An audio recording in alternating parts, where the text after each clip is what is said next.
Everybody, and Hoya Saxa. Excited for you all to join us here as part of our homecoming at home celebration at Georgetown. My name is Mo Elleithee, and I'm SFS 94. I am Executive Director of the Institute of Politics and Public Service at the McCord School. Today, we just kind of want to have a conversation with all of you. This isn't structured to be a panel discussion or a passive exercise for you. The election is ongoing. It's already started. Election day is in just over 10 days. And people have lots of thoughts. So we thought we would engage with you all, our wonderful Hoya community, just to have a conversation about these final days here in the home stretch of the election. Just if you'll indulge me for a moment, our institute, which is known around campus as GU Politics, hosts these types of discussions 4 or 5 times a week on campus or here via Zoom throughout the semester. Every semester we bring in 5 practitioners from the world of politics, government, media to become fellows for this semester, and each of our fellows hosts a weekly discussion group with the Georgetown community. So today's event is designed to just sort of give you a taste of what those discussion groups are like. They're practitioner and student led, really giving students that opportunity to engage with the people who are on the front lines of the political process. I myself, just by way of background, used to be a political practitioner. Between my graduation from Georgetown and my return to Georgetown, I spent 20 years working in electoral politics on the Democratic side, working on campaigns. But our fellows span the ideological spectrum, as I suspect many of our participants today will as well. And so here's how this is going to work. It's going to be very informal. If you look at the participants tab at the bottom of your screen and click on that, you'll see on the right the list of everyone who's there, and at the bottom you'll see a little function that says raise hand. If you want to participate in the conversation, either with a question or a comment, click on that, and then we will, someone from the team will call on you as we go through the list. So that's how it'll go, very informal. Let me start by just sort of laying out the way I see the race at this point, and then would love your thoughts and your feedback. This has been a remarkably volatile year. Maybe one of the most politically volatile years that I can remember. Going back to impeachment, remember that? That was this year. It feels like a decade ago. Impeachment, COVID, the economic, not quite collapse, but headwinds that we faced as a result of COVID, the death of George Floyd and everything that came as a result of that, the sort of national reckoning on race, urban unrest that we saw around the country, the death of a Supreme Court justice, like all that's happened in 1 year. The only thing that has not been volatile politically has been the state of this race. From the time that Joe Biden secured the Democratic nomination to today, the state of the race has been remarkably flat, remarkably static. We haven't seen much variation in the polls. And we can get into the polls during the course of this conversation, because I know lots of people question them. But if you use that as a baseline, it has been remarkably static, both at the national level, as well as in most of the battleground states. He maintains a slight lead, but it's tighter in the battleground states. And it doesn't seem like anything that has happened yet has really moved the needle in either direction for either candidate. When you get beyond just the top line, numbers, you see some benefit and some reason for optimism and pessimism for both sides. The president remains incredibly competitive in the battleground states within the margin of error. There is a very small enthusiasm gap where slightly more Trump supporters are energized by him than Biden supporters are energized by him. The president maintains an overall net positive approval rating on his handling of the economy, even as on every other issue, it's a net negative.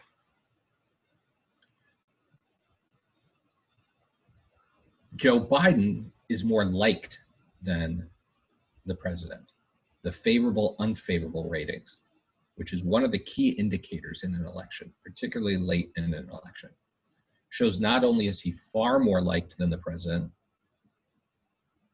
but not only do more people like Joe Biden than like Donald Trump, more people like Joe Biden than dislike Joe Biden, right? He's got a net, people generally like him. That's a very different dynamic than 4 years ago, where both candidates had net unfavorable ratings.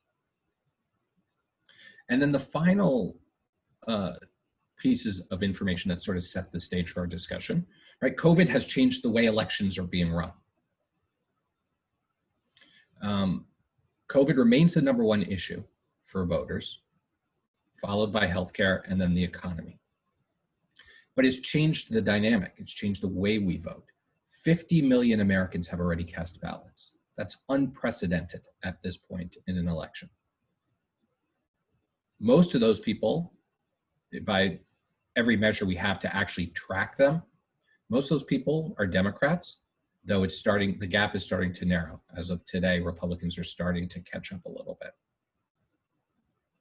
So that means here in the final days, in a race where most voters have made up their mind, there are very few undecided voters left. And voting has been underway for several weeks. There's not a lot of time for people to change their minds. And the campaigns are rushing now to kind of make their closing arguments and to get out their votes. That's sort of where we are today. If the election were held today, who would win? That's the big question. I would rather be working at Biden campaign headquarters today than Trump campaign headquarters today, based on the dynamics of this race. But, and it's a huge caveat, no Democrat should be measuring for drapes yet, because in races like Florida, Ohio, North Carolina, it's a jump ball.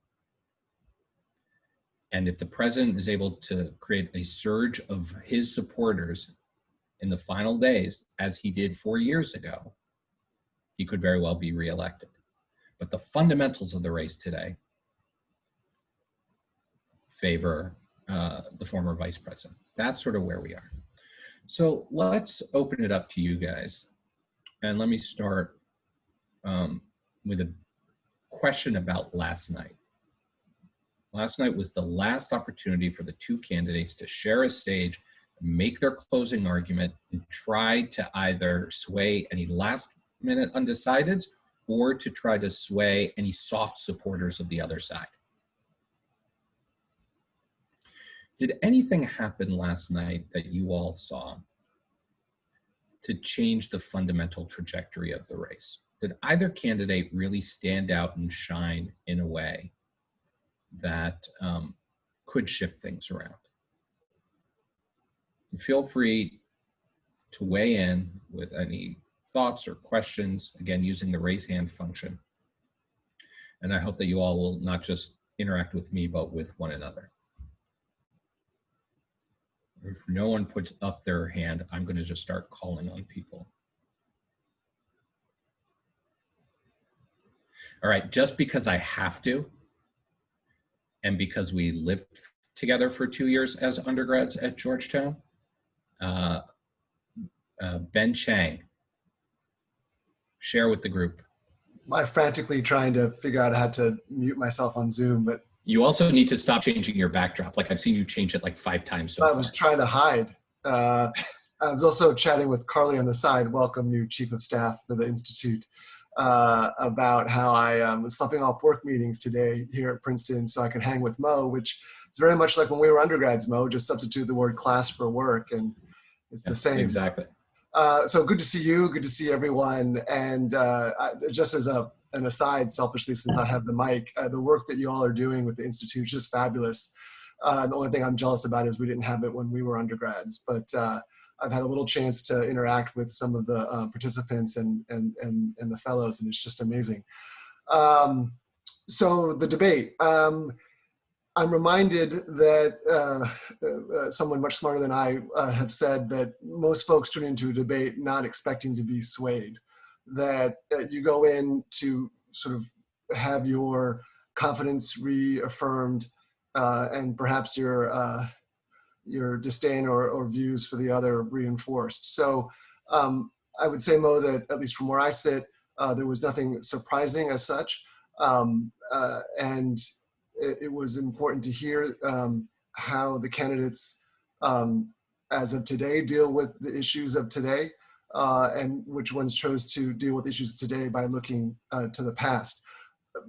Frankly, one takeaway for me, and I think you know her too, Kristen Welker just acquitted herself amazingly. Just a very strong moderator and one who put, I thought, some of the most trenchant issues up front and did her best to not let the candidates try to squirm away from them. So that's my kind of hot take on last night. Yeah, it's interesting. I've always said nobody really wins the debate, right? I hate the poll questions that they ask, that everyone, those snap polls, who won the debate? Doesn't matter, right? You can lose the debate if you go in and totally screw up. But both candidates come in with a strategic goal, right? When I used to prep candidates for debates, we would always sit down at the beginning of the prep process and ask one simple question. What do we want the lead of the story to be the morning after the debate, right? What do we want voters to remember about us and our opponent at the end of the debate? And that's it. That's all that matters. And so both candidates went in last night with a goal. It is possible for both candidates to walk out saying that they achieved their goal, right? Like that is totally possible. And so the question is, did they, right? Did they come out last night? What were their goals, and did they come out last night actually achieving them? I see we've got a hand up. Candace. Hi, Ben, thank you for those comments. So for me watching the debate, I didn't feel like any one would have been swayed one way or another. I didn't feel like there was a huge change in what I had expected to see on the stage. When you mentioned Kristen Welker, though, I guess I was rooting for her, so I was very impressed with her performance. There was actually a talk last night that some of our Georgetown professors did about race and politics. And they had mentioned that she is one of the few women of color who would be moderating a debate. So for that reason, I think I was very interested to see how she would do, especially after watching the first debate, which was painful for me. I don't have children, but it reminded me of being stuck with a lot of preschoolers or something. So I thought that she performed wonderfully, and I was very impressed with that. I guess going back to Mo, your comments, I'm not sure what their goals were going into the debate, and I guess I would love to hear what people think about that. Like, I'm new to following politics, so I'm not sure like what would be the goals for someone on that debate stage aside from really don't mess this up. Does anyone want to weigh in? I am going to call on someone then, someone who has, and he knows it because he just broke out into a big smile, someone who has sat in these discussion groups as an undergrad, a recent alum who was very involved in geopolitics as a student, Richie Mullaney. Hi, Mo. Hi, everyone. I graduated in 2018 and I loved being at a lot of geopolitics events. And I was also lucky enough to take Ron Klain's class senior year on presidential debates. And so we watched every presidential debate that there ever has been, and read a lot about them. And I think, as Candace just said, the number one goal is to just do no harm, right? And we had a big section in the class on gaffes, and how to recover from a debate gaffe. And I think in the first debate, what you saw was that the president actually did do harm to his campaign. It was kind of a consensus, across from CNN to Fox, that the president was a little unhinged and interrupting and a little aggressive. And I think that even a lot of his supporters thought that. And so that, I think that ended up being a very negative debate for him. But I'm not sure that there was necessarily a gaffe like that, or a mistake or harm done last night from either candidate. And when you ask about the goals, I think doing no harm really is the main goal, staying on message. And of course, at the debates happen so late into the game, you're trying to win over swing voters. And so I'm not necessarily sure which about last night in swing voters. I think there was some rallying up the base from President Trump, talking about a lot of topics that a lot of his supporters probably knew a lot about, whether that's Burisma and Hunter Biden and all of that. I'm not sure if that played with all the American public. I think Joe Biden was specifically trying to go at those swing voters a little bit more than President Trump. But I think where President Trump did reach out to swing voters was when he kind of called Joe Biden a politician, and said, I ran because of you. He's a politician, and trying to reach out to the voters that kind of voted for him last time because they were just fed up with everything, And so I don't know if that answers your question, but that's kind of how I saw it, and kind of as an alum of Ron Klain's class, how I was watching it as well. For those of you who don't know who Ron Klain is, Ron is a Hoya, a professor, but has helped prepare every Democratic presidential nominee for debates going. I think he's done like the last 6 Democratic presidential nominees. He's run their debate prep, and is Joe Biden's former chief of staff, as well as Al Gore's former chief of staff. So we're very thrilled to have him as part of the Hoya community, to give our students that kind of an experience and insight. Look, I will tell you what I think their goals were last night, and I think they both hit them with some level of success. I think Joe Biden came in, one, do no harm. He's the front runner. When you're the front runner, you don't want the trajectory of the race to change, so you don't want to do anything to change it. Number two, the two issues by far that are dominating, that are fueling dissatisfaction with the president are COVID and healthcare. And so he wanted to make sure as much of the conversation last night was focused on COVID and healthcare. And there were times when they moved on to other topics that he would try to bring it back to one of those two in some way. The more people are talking about that from the Biden campaign's perspective, the better it is for them. 3, and I think this is also important, he needs to be liked. Right? We talked earlier about the favorable, unfavorable rating, right? That is one of the most important measures in a poll to help figure out where people are on this. Even there have been politicians whose job approval has been low, but if voters liked them, they're willing to give them a pass. 4 years ago, Donald Trump became the first president in modern history to win the presidency with a net unfavorable rating. More people disliked him than liked him when they voted for him. And the only reason that was possible was because his opponent, Hillary Clinton, was in the same exact boat. Both candidates were net unfavorable in terms of whether or not people liked them. That is different this time, with Joe Biden in a net favorable position. He can't allow Donald Trump Donald Trump's attacks to stick and bring that down, especially in a race this close. So I think those were his three objectives. One, do no harm. Two, keep talking about COVID and healthcare. And three, connect with the American people in a way that they feel like they still like him, right? That's why he kept turning to the camera. It's not about his family or my family, it's about your family. Donald Trump, on the other hand, needs to change the dynamic of the race. When you're behind and it's this close, you can't allow the trajectory to remain the same. So he needed to find a way to change it. And there were two options available to him. One, try to convince people that they are mistaken when they disapprove of his handling of COVID, right? Paint the best picture possible and make people feel a little bit better about it. That's a slightly harder lift for him. Or two, make Joe Biden unlikable. And so he came in pretty hard with two lines of attack. One, Joe Biden is corrupt. And two, Joe Biden is a creature of Washington.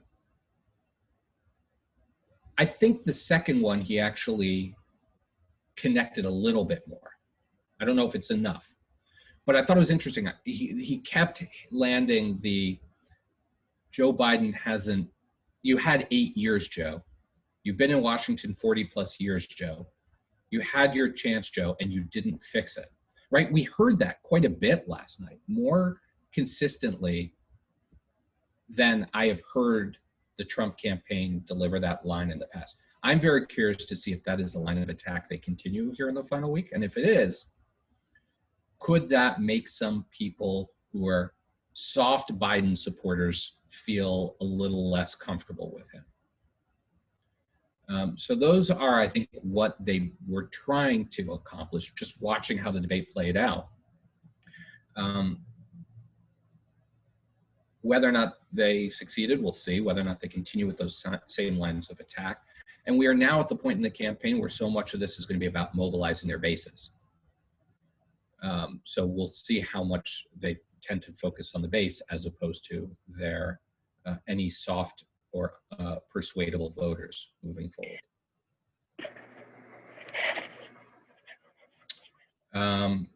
Ben, I saw you had your hand up again. And I do encourage anybody and everybody to weigh in, either with questions or with comments. Mo, I was going to make a point then lowered my hand because you said it much better than I would have, which was the speaking directly to the camera. You could almost hear in the candidates' heads, here are the three things I need to do over and over, wash, rinse, and repeat. And one of the things that I thought the vice president did so well was take it away from a spat between two dudes on a stage to relate to folks that are on the other side of that camera. And I can only imagine, you've been in these debate halls, I haven't, that speaking to a sparsely populated room makes this even more difficult to muster the energy and try to connect. At least the audience can be a proxy for the American people, but without that, I imagine it's tough. So for the vice president to have in his head, like, I got to continue to do that, also made him, at least in my mind, kind of the classier. Like, he just sounded presidential in doing that. And in terms of what would stick, I agree that when I heard the attacks on the record of decades or the 8 years, even having served, in that administration, knew that it was so wrong, but could feel the sting. So that was, and I do that friendly wager with you. We will hear that a lot more. I see Kristen raise your hand. And I should have asked this earlier. When I call on you, if you wouldn't mind just introducing yourself and your Georgetown affiliation before making your comment. So, Kristen. I am Kristen. I'm the president of the Georgetown Club of Italy, although currently I'm based in Greece on the island of Antiparos, and I've lived in Europe for the last 10 years, although I come from a political background in Washington. And my question is really kind of related to what extent are favorable and unfavorable ratings as a metric really important in the United States political process versus, for example, other democratic electoral processes. For example, in the south of Europe, I think we're more jaded, and there's generally a belief that all candidates are universally terrible, and to call someone a politician, they're all politicians. And I think in a way, maybe the fact that the favorable, unfavorable ratings still matter in America is maybe a sign of hope that we still participate in our political process. But I wanted to know everyone's opinion, really, of why does it matter? Why do the debates matter? And what does it mean about the vibrancy of the American political process, electoral process, and democracy that we actually care about connecting to our elected representatives, president or otherwise? Does anyone want to weigh in on that? I think it's a great question. So I'll give my thought.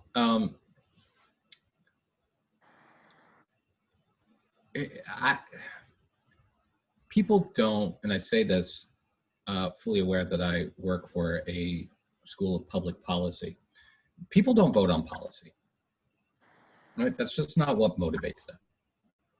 What motivates them is a sense of what the world should look like and how their family or their personal situation interfaces with that, right? Because people are too busy to think and truly care about policy. The reason policy is important in a campaign is because the policy is the proof point.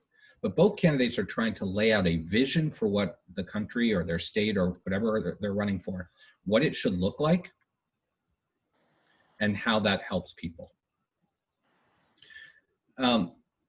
So in order for that to be the case, the candidates have to be trustworthy, right?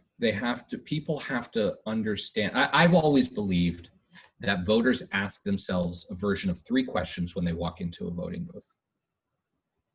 Number 1, can the candidate do the job, right? Like baseline competence. They have to believe that this is a job that the person can somehow at least make a good run at.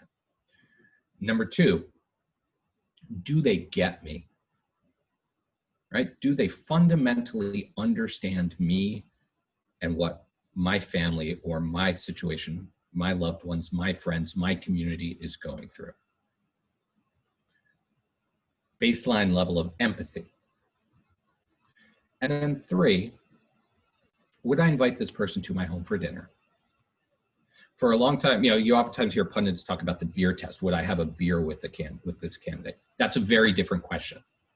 Very different question. There are lots of people I would have a beer with, as Ben would attest to. There's lots of people out there that I would have a beer with because it would just be fun and I would enjoy it and it would be great stories. But who would I actually invite into my home for dinner to sit around my dining room table with my wife and my children? That's a very different dynamic. That's intimate. That's about trust. So competence, empathy, and trust are the 3 things that I think people are genuinely looking for in their leaders. Do they believe that the world will, do voters believe that the world gets a little bit closer to what they think it should look like if this person is elected versus that person? So to that end, yeah, the favorable ratings matter. Because that's the best measure we have of those 3 questions, right? Do you, when you hear this person's name, do you have a good feeling or a bad feeling? That's what that question is asking. 4 years ago, people had a bad feeling. A majority of Americans had a bad feeling about both candidates. This time it's different. And in most elections, it's somewhat different. And so it's not quite about popularity, right? This isn't just a popularity contest. It's really about trust and empathy and whether or not people are willing to. Now, how that's playing out in this election, I think is interesting. Because you have an incumbent, And a lot of times when an incumbent's running for re-election, it's a referendum on that incumbent. This is an incumbent who I think even a lot of his supporters would say, and if there are Trump supporters on here, please tell me if you agree or disagree. He thrives on a sense of some level of chaos, right? Like he actually ran 4 years on a sense of chaos, and he was going to come in and shake up the system in a way that Washington wouldn't know what hit them. I believe that this election in large part is a referendum on chaos, right? With a lot of voters out there deciding whether or not the way he is shaking up the system is exactly what the system needs. So a good feeling about, or good chaos, versus a lot of other voters who are out there saying, oh my God, I'm so tired, please stop. Like I can't watch any more cable news, which frankly, as someone who spends a lot of time on cable news, wouldn't be the worst thing in the world if more people felt that way. And so I do think that is part of it. And that is also playing into this favorable, unfavorable thing, right? Why is it that Joe Biden was able to defeat Bernie Sanders? I would argue because for a lot of people, Bernie Sanders also ran on a sense of chaos, right? Like I'm going to shake up the system in a very different way. Whereas Joe Biden was just kind of like the warm blanket that a lot of people just felt like we need right now.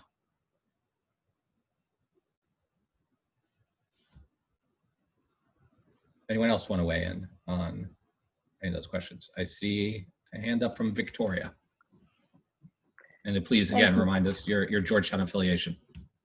Sure. Hi, Mo, and thanks for the session. I'm Victoria. I graduated from the college in 2008. And I'm here in beautiful gray London, where I've been for the past 7 years. But don't worry, I've mailed in my absentee vote just last week. So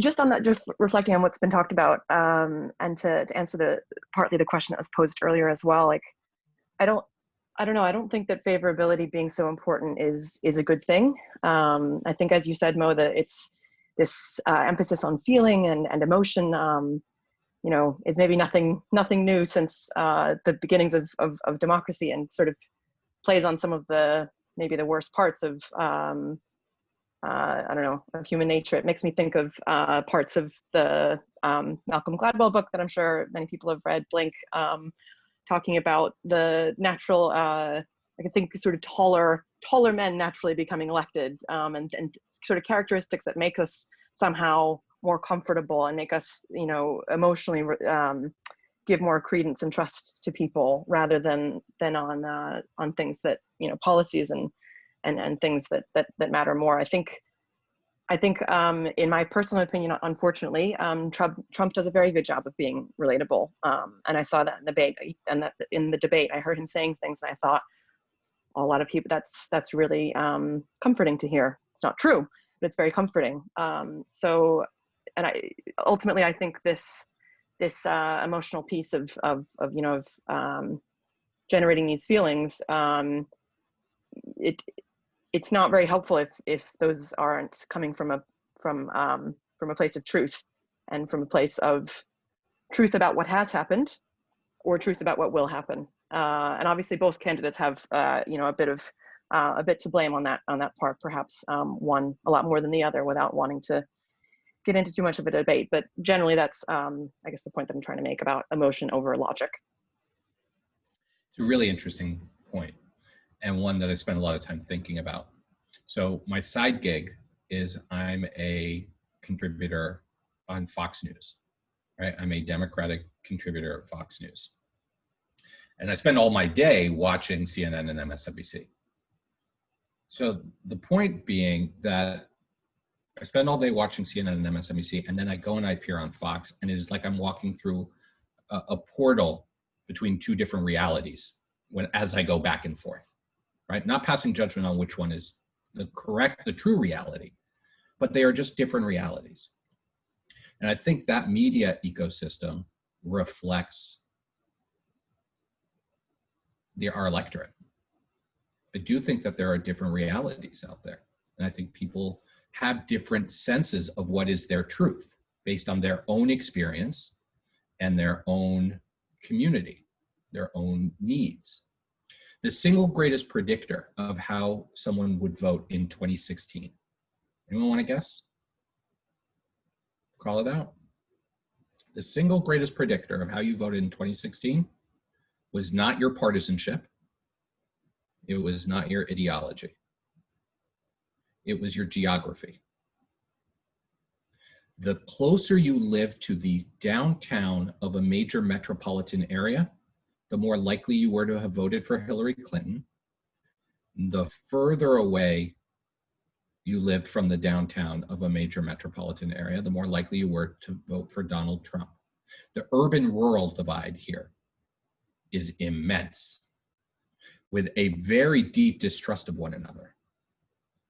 That divide also, and we could go down the list of different predictors. It also exists with the education level, right? With a huge rift between higher educated voters and voters who did not go on to higher education. It is true based on class. It is true based on race. It is true based on gender. We have all these different realities based on our own experience and our own sense of community. And so the big question people are asking is, who's got my back? If I'm a rural voter, I think everyone's paying attention to these big cities and I'm getting screwed. If I'm an urban voter, I feel the exact same opposite way. If I'm,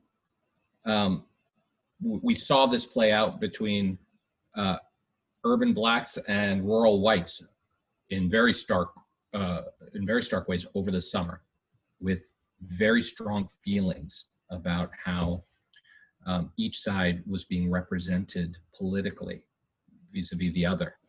COVID has exacerbated this in profound ways, with so many different communities feeling like they are getting screwed by the process, right? We know minority communities are disproportionately hit by COVID.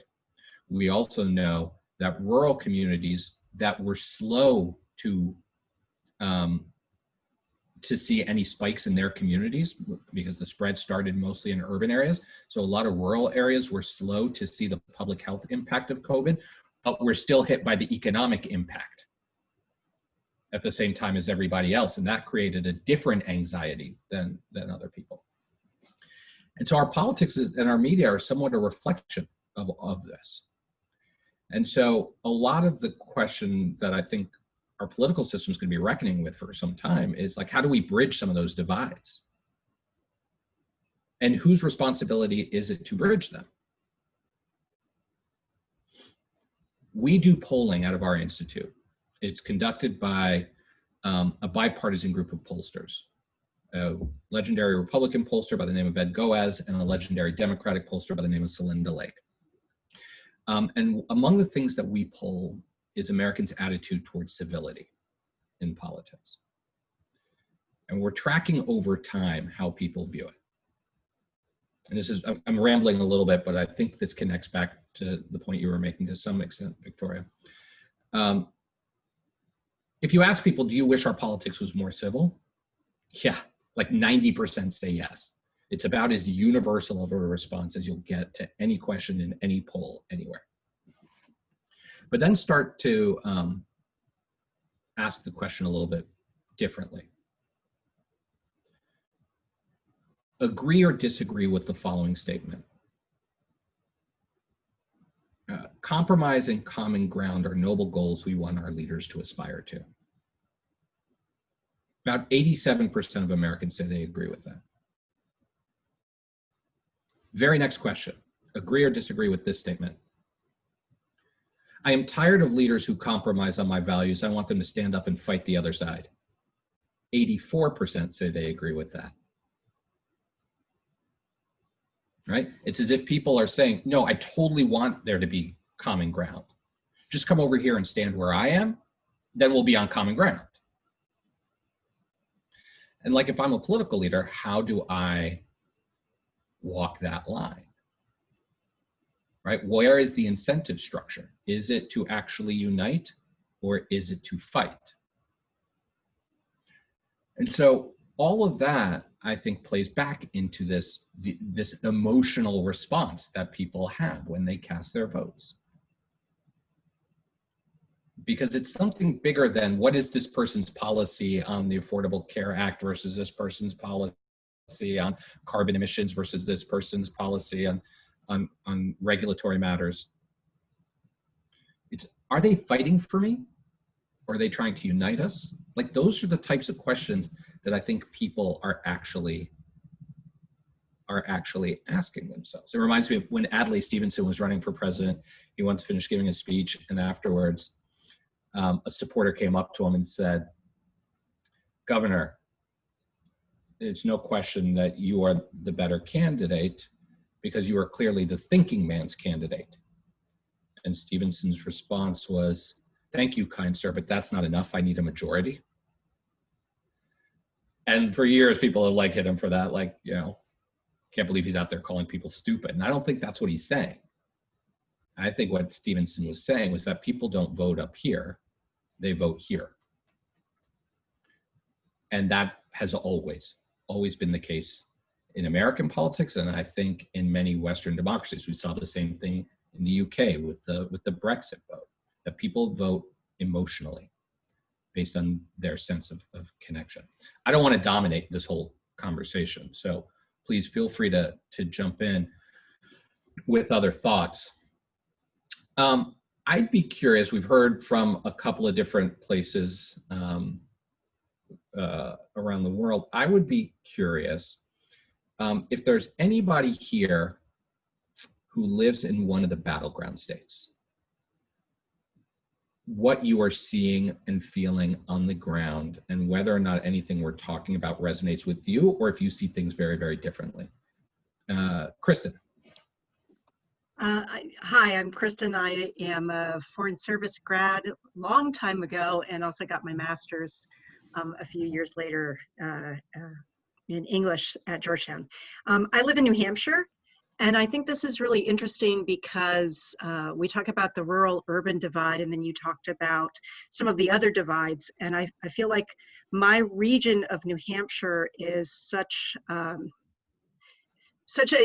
interesting example of that. Our town, a very small town, no stoplights, is arguably rural, but votes very much like an urban area. We probably have I would say 75 to 80% participation in elections, and voting predominantly Democratic in almost every election, actually every election. But we also are just north of a college town. And we have, if you go one or two towns up, it definitely changes the dynamics of Democrat versus Republican. It becomes more rural. It becomes less likely that people have college educations. So I think it's interesting to try and talk about the rural-urban divide, but there's a lot of other things that are the interplay in there that have made us kind of unique. Republican candidates don't usually come and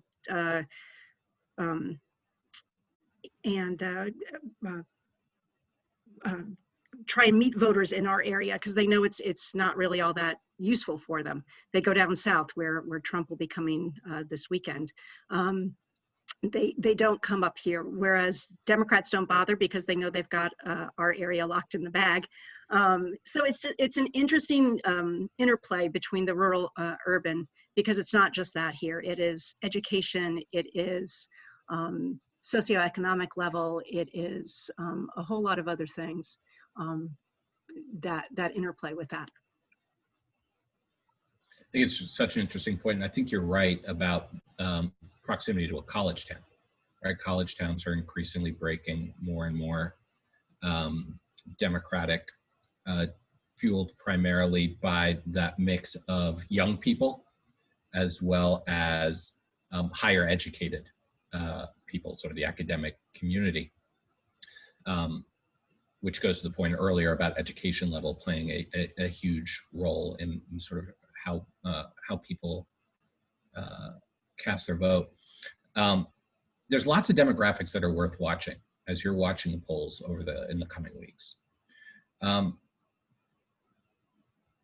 Joe Biden continues to do well with sort of the traditional Democratic coalition, young voters, Black voters, Hispanic voters, with a little bit of an asterisk that I'll come back to, and women. Donald Trump continues to do well with many of his coalition, rural voters, lower educated voters, white voters. But there are some asterisks on both sides. On the Biden side, he's doing very well with Hispanics, not as well as he is with Black voters, but he's doing fairly well, with one big exception, and that's in Florida, where Donald Trump right now is doing better with Hispanic voters in Florida, according to the polls, than he did 4 years ago when he narrowly won Florida. So that's something I know the Biden campaign is keeping an eye on. In the flip direction, Joe Biden is doing something a lot of Democrats, even leaving a lot of Democrats scratching their heads. Joe Biden right now is currently leading with seniors. It's been a long time since the Democrats led with seniors. And that is very pronounced in Florida as well, right? So any votes, one side is losing down in Florida, the other one is sort of gaining, and vice versa. Joe Biden is doing better with white voters than Hillary Clinton did 4 years ago, fueled in part by white college-educated women. Hillary Clinton lost that demographic last time, narrowly. Joe Biden is leading with them right now. No Republican has ever been elected without winning white college-educated women, including Donald Trump. And many of them are suburban. And so, it's kind of interesting, because that's what campaigns do, right? They're trying to connect all these dots and building their winning coalition. That one of the reasons Democrats are feeling a little bit more optimistic this time, cautiously so, is because of some of that movement. The question that they continue to be worried about is whether or not their base is actually going to be energized enough to turn out the levels that they need. Richie. Sure. I was interested to get your thoughts. I was thinking more about kind of debate gaffes and going back to the earlier in the discussion and how all it relates to our current reality. And I was thinking back in terms of history, and as you know, when George H.W. Bush looked at his watch, it was a big gaffe and a big scandal. When Al Gore sighed a bit during a debate and kind of looked bored, that was a big scandal and a big gaffe. And Mitt Romney awkwardly phrased, binders full of women, that was a big gaffe. And then in the last debate, we had the president making fun of his opponent's son's addiction problem and a challenger telling the incumbent to shut up. And we didn't really think much of it, because that's kind of our new normal. And my question for you is kind of in your crystal ball, will we return to the days kind of where that we've seen in the past, where those small things are do matter, or is this our new normal? Looking past this election, is it unique to this moment? Is it unique to President Trump and kind of his political culture, or are we just in a new age now where this is kind of what American politics is? I'd be more curious in the crystal balls of everybody here, because look, the answer to that question is not going to come from people like me, right? It's going to come from everyday voters, whether or not this is the new normal, or if this is a temporary blip. So I'd be curious to hear from other people on here. What do you think to Richie's question? I see Jupiter has put a hand up. Hey, yeah, and I also wanted to kind of do a callback earlier to something that Richie mentioned kind of towards the beginning of the call about how there really weren't necessarily a lot of noticeable gaffes last night that would have turned things either way. And I think when you think about favorability and the work that Joe Biden has been doing on the fringes, I mean, I watch typically what I've done this year is watch the debates on the New York Times website, and they have live commentary on the side. And Ested Herndon mentioned that one of the things he always cringes at is how any mention of race and kind of talking about Black voters is kind of targeted to a certain extent towards those people in the middle who don't want to feel like they're voting for a racist, or who are really thinking more about moderate views, and aren't necessarily capturing a lot of the minority or Black votes or things like that. And so for me, I think when we think about long-term, and my interpretation of how Trump performed last night was that he did actually really well compared to especially the past and media coverage and things like that, simply by taking a more moderate approach and a calmer approach to the debate than he has in the past. And I feel like to the extent that that still plays, I think, significantly to people who work in the suburbs, or I think to the extent that that plays to the more moderate people or the independents or the people in the middle who maybe are for Republican policies but have a deeply unfavorable view of the president. I think that those gaffes and kind of that acting out is still going to matter in the long term. John, you're on mute.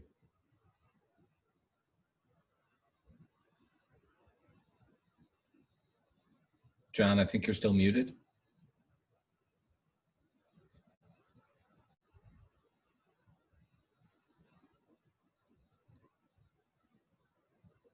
Well, maybe John.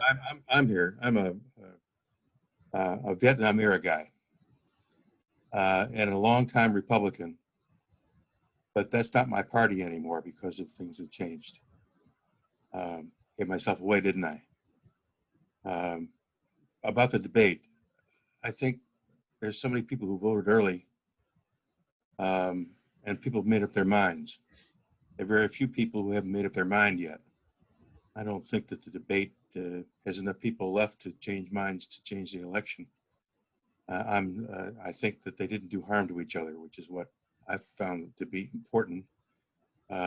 Joe is the king of gaffes, and he didn't have a gaffe that I could appreciate. But you know, people who saw the debate said, my candidate did well. And whichever one you like, because they've already made up their minds. My feeling is that that's the case. In my own family, we are divided. My wife's family is a little different from mine. They're in Rochester, we're in St. Louis. They have a different feeling about Trump. If you want to call Rochester rural, I don't think that's fair. It's a big university town.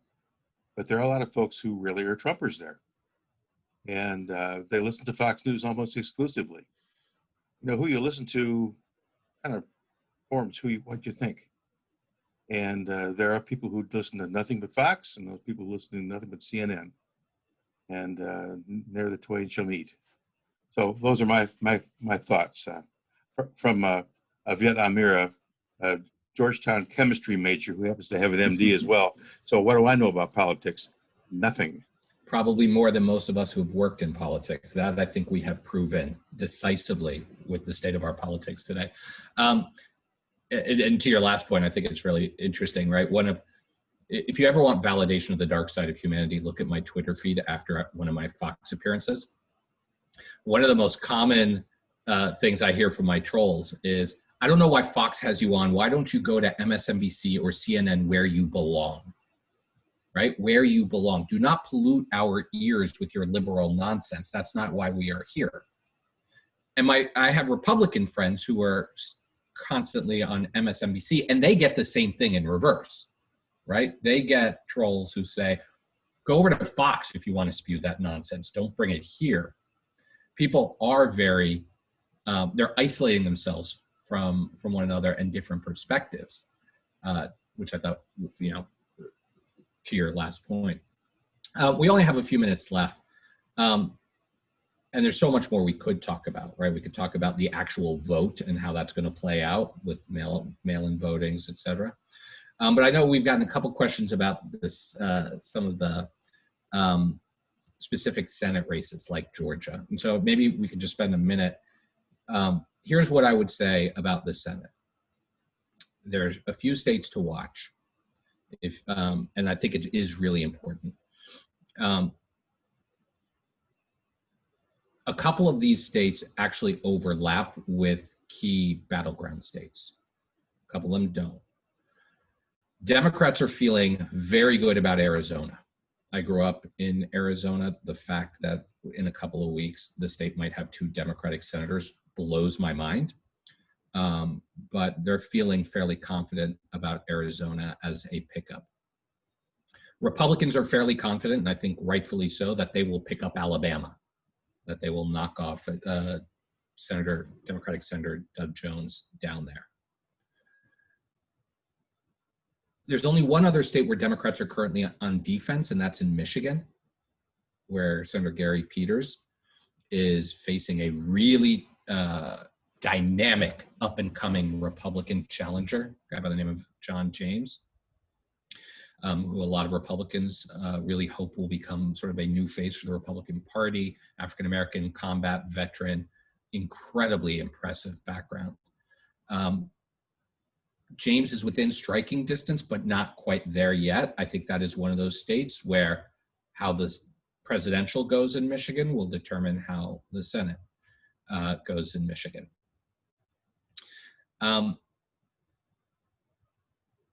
Republicans are almost about to write off Colorado, where former Governor John Hickenlooper seems poised to knock off Republican incumbent Cory Gardner. Maine is a roll of the dice right now. Susan Collins is in a very tough re-election race where she's down by a couple of seats. But there are a couple of states, there are a couple of states where I think the Senate race is going to track very closely to the presidential and could give us clues. North Carolina, which is a barn burner right now between the incumbent Republican Senator Tom Tillis and his Democratic challenger, Cal Cunningham. Cal Cunningham had a fairly narrow but consistent lead till he got hit with a sex scandal in the last 2 weeks. It has eroded his lead by a hair. So they're within the margin of error. That race could go either way. And in North Carolina is one of maybe 3 truly toss-up presidential battleground states, along with Florida and Ohio. So that Senate race is an interesting one to watch. If they call that Senate race before they call the presidential, that probably will give you some indication of how the presidential will go in North Carolina. The other race I think is really, really interesting to watch right now is Iowa, where incumbent Republican Joni Ernst is being challenged by Teresa Greenfield. Greenfield has been holding, I think the average is a 3 to 4 point lead over Ernst. Ernst has been battling back a little bit lately. And that is one of those states where the presidential was not supposed to be a battleground state and suddenly has found itself to be a battleground state. If Greenfield knocks off Ernst, that means Iowa truly was in play with the presidential. So we'll be seeing that. I remember in 2016, I knew Donald Trump won the presidency, not when he won Wisconsin, but when Senator Ron Johnson was reelected in Wisconsin. Senator Ron Johnson was supposed to lose his reelection campaign, but he won it, and they called it early. And once we saw those numbers, it became clear that something had happened in that state at the end, and that the presidential in Wisconsin was going to follow him.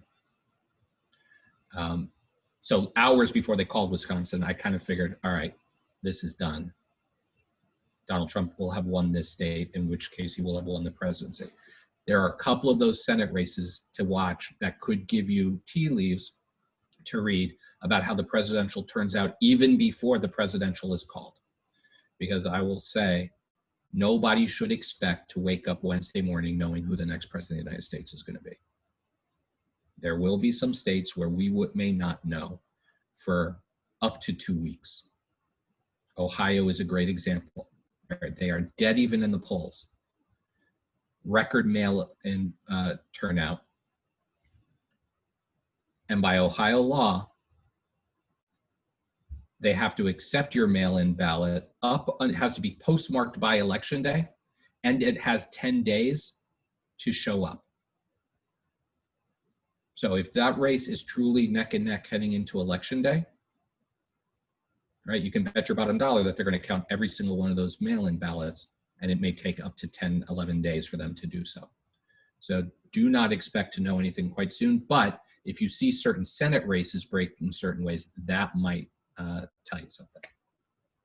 Someone just asked in the chat if I think we'll know the outcome by Thanksgiving. Look, I'm not going to predict anything on that.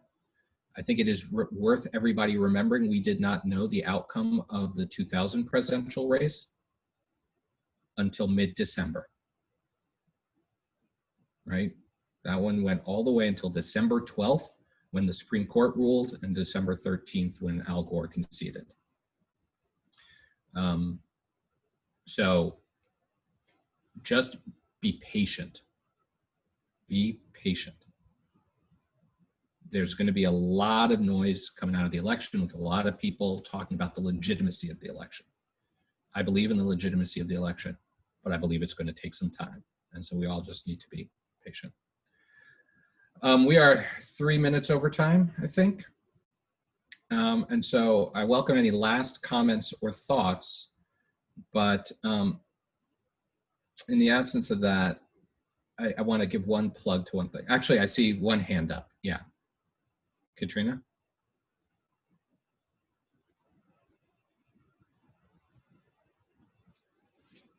Seem to be having some iPad issues.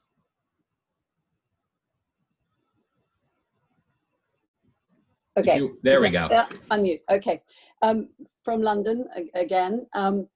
Just in light of what you were saying at the beginning about this being both about the individual and emotional vote for many people, how they vote, a decision where, as we heard from our veteran, his party is no longer his party.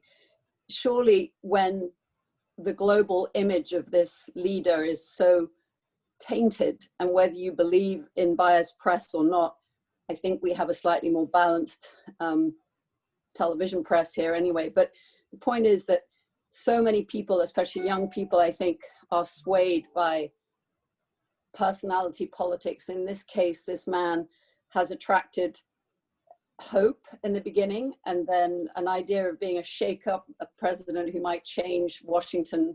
All of those things just don't weigh into the conversation anymore, because the chaos is now an image chaos. It's something that has actually unbalanced a lot of global organizations, you know, if you, WHO, all kinds of ways in which he's shaken up politics without any positive results. So I think that the problem is here with the character, with the role model that the United States president should at least be able to be in that office. And I think that this is so much about voting for an individual rather than a policy. And I think that's a bad thing. You know, it's a shame. So, but the world has to put it right in order to be able to get a balance, you know, back in line.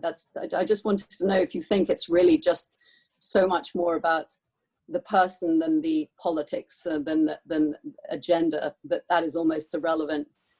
If so many people are going to drop, if the older people that you mentioned, that older age group who are voting, who are no longer voting Republican, that surely is the biggest change in this election. So we're over time. So if people want to drop off, I will not be offended. But it's an important question. No, it's an important question, one that I'm happy to stick around and talk about. So I want to say a couple of things, and I say this, you know, it's clear I do not hide my partisan leanings, right? But we do bring a lot of people from both sides of the aisle to participate in this program, and I've learned a lot. I think stepping away from the battlefield of politics. I would say a couple of things. One, this is not a uniquely American problem. let me reframe that. This is not a uniquely American dynamic. The UK, for example, with the Brexit vote, we saw many of the same electoral dynamics take place there that we saw a year or so later here. But I would say this broadly about sort of this. Except they were voting about an issue, not a person. Were they? I guess. But some could argue that there really is no difference in what drove the vote. That what drove the vote in Brexit was the same thing that drove the vote in the US presidential election. And that was a frustration and a lack of trust in institutions. Mm-hmm. Right? That's really what it was about. A sense of, I am being left behind and nobody is listening to me, so I need to find someone to punish for that. Right. Right? Brexit, yeah, I guess it was about an issue, but it was, I would argue from my outsider's perspective, that's what it was. Brexit was just the item on the ballot where people could lash out and send a message that they were frustrated with the system. And that's what happened here. Donald Trump just harnessed something that had been brewing in American politics for a long time, for a very long time. Has that disappeared? Has that frustration disappeared and been replaced by a kind of disgust for what that has ended up being like? I don't think it has. No. I don't think it has. I think you talked about how hope is gone, right? Not for his supporters. Right.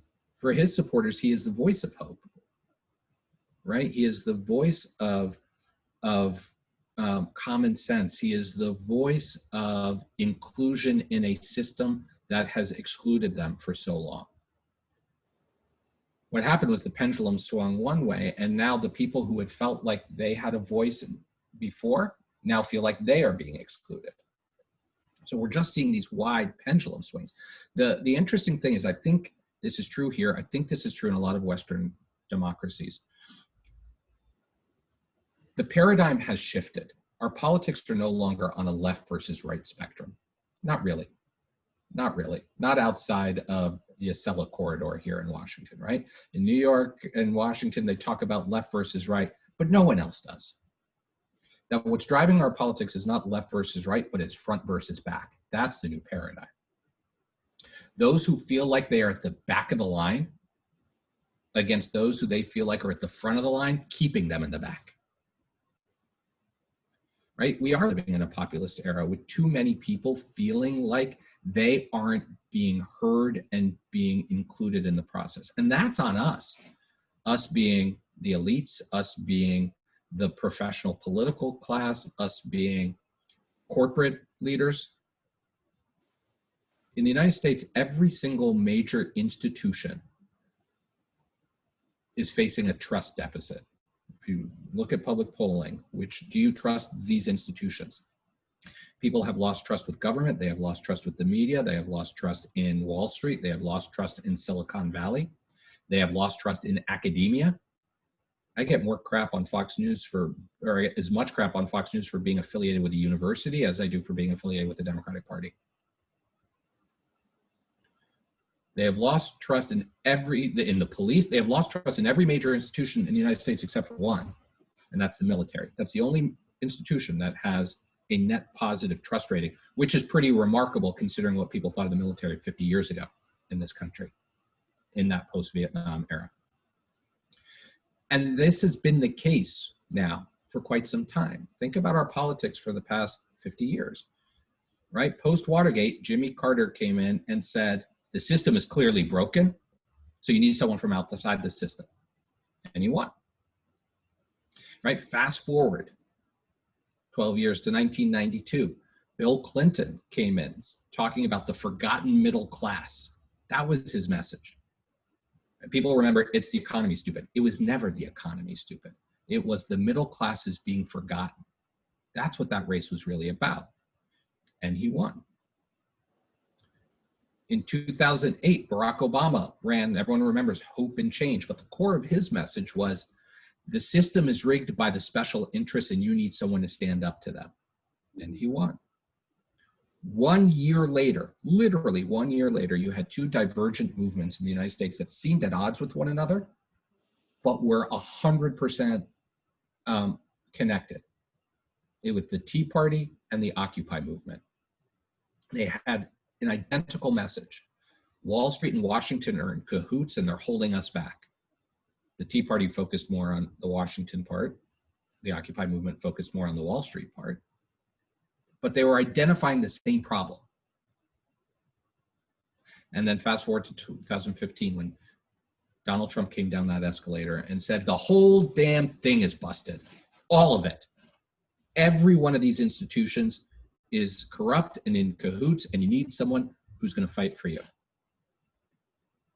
Right? Voters have been rewarding people with that message for quite some time. There's different flavors of it. There's hopeful aspirational populism, and there's angry, resentful populism. But voters have been saying, we want someone who's going to get our back for a long time. And I think where we are in our politics today is in part a collision of a couple of dynamics. One being an elite class that has not heard that message for a very long time, or at least has, or maybe has heard it, but just ignored it for a very long time. And the dynamic that we are a series of competing tribes in this country. And our politics right now is set up that people feel like for my tribe to get to move forward, another tribe has to be pushed out of the way. Right? There is not a feeling in urban America and rural America that they can both succeed at the same time amongst everyday voters. Right? Black America and white America, higher educated America and lower educated America. They each believe that the other is holding them back. And that, I think, is the problem. Are we a personality-driven politics? Yes, because people see the personalities as the vessels for their hopes and their fears. We are a weak party system in this country. Our parties are very, very weak, right? We let the voters decide in the primaries who's going to lead the party, and then the party just follows them. The Republican Party this year chose not to even adopt a platform. First time, they literally said, we're not going to adopt a platform. Whatever it is the president wants to do next time, next 4 years, that's what we're for. I'm the former chief spokesman for the Democratic Party. I'm not sure I ever read our platform. A couple years ago, we took students to London to observe the 2017 snap general election, and they were stunned by how many average Londoners that they stopped on the street to talk to about the election. Richie, you were there. How many students that they bumped into on the street could actually tell you what was in the Labour Party manifesto or the Tory Party manifesto, right? And like, I'm the former spokesman for the DNC, and I actually have no idea what's in our party platform, right? We are a weak party system. We tend to focus on the individual because that's who the vessel is for these things. Will we move away from that? I don't see us moving away from that. My question becomes, will the individuals become more attuned in the way that Donald Trump very astutely was to that populist mood that people are feeling left behind, and that will our leaders start talking more about people than institutions? Because until they do, the people will not reward them, and that will further weaken the institutions. That, I think, is going to be the interesting dynamic in the post-Trump era, whether that begins in 3 weeks or in 4 years and 3 weeks. Right, that's me. This is me stepping off of my soapbox now. Anyone else want to weigh in with any final thoughts? I want to close then with one last plug for one of the student programs we have at our institute. It's called GU Votes. Check them out. GU Votes is an entirely student-run initiative supported by our institute that has been working now for a few years to improve the voting culture at Georgetown. Since getting started in 2016, in part because of their efforts, we have seen voter participation amongst the undergraduate community increase by 143%. They focus on voter registration. They focus on voter turnout. As you all know, being in Georgetown, very few of our students vote in DC. So it's a very complicated process for them to be able to help steer students to figuring out the best way to vote back in wherever they are registered, wherever their home community is. They have been incredibly proactive in the COVID era, continuing that work. And they've done a couple of really incredible things, like for the very first time, getting voter registration added to the online portal where students go to register for classes. When you go to register for classes, you can now register to vote. That's new, and in large part because of the work of our students, GU Votes.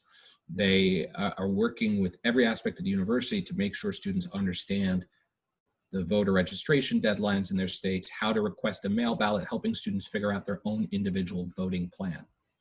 So it's something we are incredibly proud of. They've been nationally recognized for their work, and they are very, very, very busy students this year. So I would ask that you check them out, and I would ask that you honor what they are trying to accomplish by making sure you get out and vote yourself if you haven't already done so.